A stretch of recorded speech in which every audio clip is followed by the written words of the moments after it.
শাহজালাল বিমানবন্দর থেকে রাত 12টা 20 মিনিটে প্রথম হজ ফ্লাইট জেদ্দার উদ্দেশ্যে ছেড়ে যাবে। সেখানকার সবশেষ পরিস্থিতি জানাতে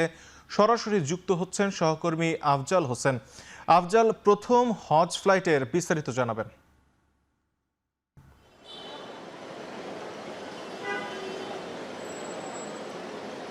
তারেক, আপনি জানেন ইসলামের অন্যতম অনুষঙ্গ হজ, এবং এই হজ পালনে প্রতি বছরই বাংলাদেশ থেকে হাজিরা সৌদি আরবের উদ্দেশ্যে রওনা দেন এবং চলতি বছর হজের উদ্দেশ্যে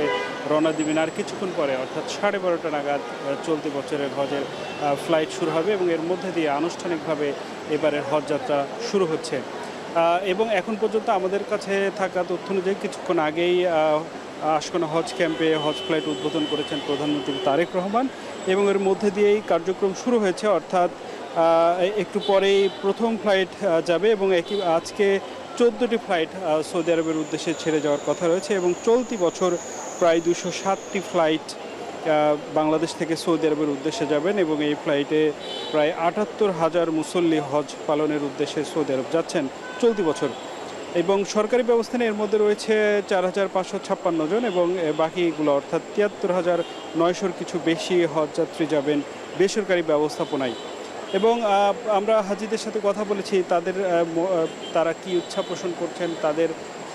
সার্বিক ব্যবস্থাপনা নিয়ে তারা সন্তুষ্টির কথা জানিয়েছেন এবং তারা আশা করছেন যে নির্দিষ্ট সময় সবাই ভিসা সহ আনুষঙ্গিক যে সকল জটিলতার আগে দেখেছি, আশা করছেন তারা এবার তেমন কোনো জটিলতায় পড়বেন না এবং তারা নির্দিষ্ট সময়ের মধ্যেই তাদের নিজ নিজ গন্তব্যে পৌঁছতে পারবেন এবং তারা তাদের যেই ধর্মীয় মহৎ উদ্দেশ্যে যাচ্ছেন তারা সেগুলো সম্পন্ন করে ফিরে আসতে পারবেন। এবং তারা জানিয়েছেন তারা তাদের হজের প্রার্থনায় অবশ্যই দেশের সামগ্রিক শান্তি কল্যাণ কামনা করা এবং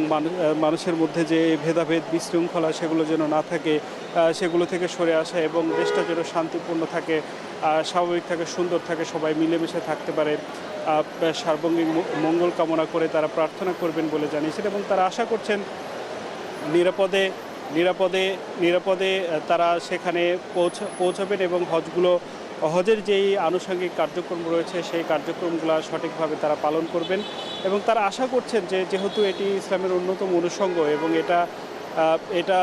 পালন যারা সামর্থ্য রয়েছে, এখনও তারা মনে করেন যে অনেকের সামর্থ্য রয়েছে কিন্তু এখনও হজের নিয়ত করেননি বা হজের চেষ্টা করেননি, তারা আশা করছেন যে যাদের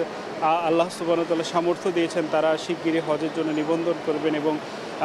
ইসলামের অন্যতম গুরুত্বপূর্ণ এই অবশ্য কর্তব্য যে হজ সেটি তারা পালন করবেন। এবং তারা জানিয়েছেন এখন পর্যন্ত সব মিলিয়ে আশকোনা হজ ক্যাম্প এবং সেখান থেকে বিমানবন্দরের আগমন, বিমানবন্দরের সার্বিক পরিস্থিতি, সার্বিক কার্যক্রম এবং এখন পর্যন্ত তারা সার্বিক বিষয়ে সন্তুষ্টি প্রকাশ করেছেন এবং তারা আশা করছেন তারা সৌদি আরব যেতে যে ধরনের প্রক্রিয়াগুলোর মধ্যে রয়েছে। এবং আমি এ প্রসঙ্গে জানিয়ে রাখি যে হজযাত্রায় সাধারণত বেশিরভাগ ক্ষেত্রে বয়স্ক মানুষ যায় বাংলাদেশের থেকে এবং তারা বেশিরভাগই অনভিজ্ঞ হন আন্তর্জাতিক ভ্রমণে, সেক্ষেত্রে তাদের সার্বিক সহযোগিতার প্রয়োজন হয়। তারা আশা করছেন যে সার্বিক সহযোগিতা এখন পর্যন্ত যা পেয়েছেন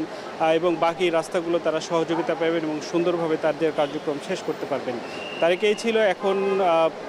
আন্তর্জাতিক বিমানবন্দর থেকে সবশেষ।